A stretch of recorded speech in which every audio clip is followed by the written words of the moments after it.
Alors, coucou les CP. Donc, vous vous êtes normalement interrogé sur ce que mangeaient les hommes préhistoriques. Peut-être que vous avez trouvé différentes choses. J'imagine que vous avez tous dit du mammouth ou du bison. Vous avez eu raison, c'est vrai. Les hommes préhistoriques mangeaient bien tout ceci. Mais il ne faut pas oublier que, comme nous, ils étaient donc omnivores et ils mangeaient pas que de la viande. Ils mangeaient surtout beaucoup de légumes et de fruits. Donc ils allaient faire de la cueillette également. Et on n'oublie pas qu'ils avaient le droit d'aller à la rivière pour pêcher du poisson. Donc l'homme préhistorique mangeait à la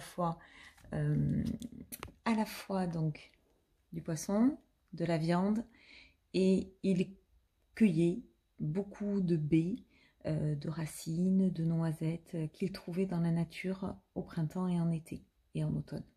En hiver, vous le verrez dans la vidéo suivante, il se contentait simplement de racines et surtout de viande et de poisson. Donc là, je vais vous lire la tribu des préhistos.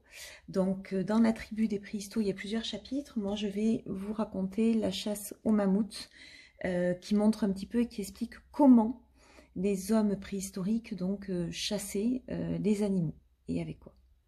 On y va? Allez. La chasse au mammouth.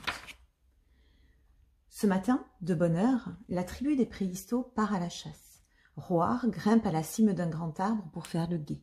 « Yé, là-bas, au milieu de la plaine, en direction du lac, il y a un troupeau de mammouths !» C'est le signal. La tribu se met en marche, armée de flèches et de pieux. Un mammouth plus vieux que les autres s'est écarté du troupeau. Opa prend la direction des opérations. « Dirigeons le vieux mammouth vers le lac !» Roar et Pierrette sont chargés de faire voler des boules de neige en direction de la grosse bête. Oma, grand-mère Altamira et Vénus poussent des cris aigus pour la faire reculer. Même bébé s'y met. Grand-père le Rouge, Opa et Pincevent lancent leurs saguets pour blesser l'animal et l'affaiblir. Enfin, le mammouth, apeuré, prend la direction du lac gelé. « Regardez, ça marche !» s'écrie Roar. Le mammouth avance sur la glace. D'abord une patte, puis deux, puis 3, et crac, la glace se casse et le mammouth s'enfonce dans l'eau glacée. Aussitôt les hommes de la tribu s'élancent sur lui en poussant des hurlements terribles. Roar les suit. Il n'a encore jamais vu un mammouth d'aussi près.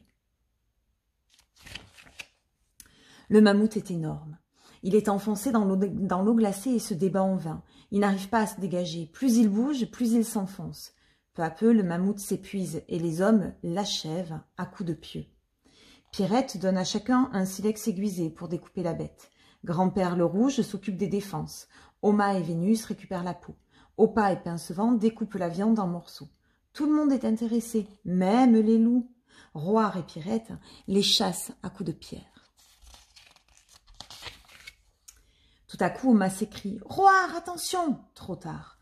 Plouf! En voulant prendre son élan pour jeter une grosse pierre, Roar vient de tomber dans l'eau glacée. Grand-père le Rouge et grand-mère Altamira sont pétrifiés. Opa lance un bâton au petit garçon, mais il tombe trop loin. Roar ne peut pas s'y accrocher. Oma crie « Le mammouth! Le mammouth !» Alors Roar nage comme il peut dans l'eau glacée. Il attrape les longs poils laineux et se hisse sur le dos du gros animal. Puis, prenant son élan, il saute dans les bras d'Oma. Vénus le couvre aussitôt de son long manteau de fourrure. À la grotte, vite! Devant le feu, Roar se réchauffe, tandis que Omar sort de son mammouth sac des morceaux de viande fraîche. Elle prépare pour toute la tribu un bon ragoût aux herbes de la forêt. Vénus s'occupe de la peau. « Tu vois, Roar, je vais te coudre un manteau bien chaud. » Et Pincevent lui taille une flûte dans un os. Après le repas, la tribu se couche bien au chaud sous les peaux de bêtes. Avant de s'endormir, il regarde la nouvelle fresque que grand-mère Altamira vient de réaliser et elle raconte leur aventure. On s'en souviendra de cette chasse au mammouth. Roar est satisfait. Il a donné le signal et il a participé à la chasse. Il est tombé dans l'eau glacée, il est monté sur le dos d'un mammouth. Il s'est régalé d'un bon ragoût aux herbes et a joué de la flûte tard dans la soirée. Turlututu, turlututu, la bonne journée. Alors ça, c'est une histoire, donc c'est plus un album de jeunesse, une histoire inventée, mais par contre qui qui tient en compte quand même de ce qui se passait réellement à la vie, durant la vie des hommes préhistoriques.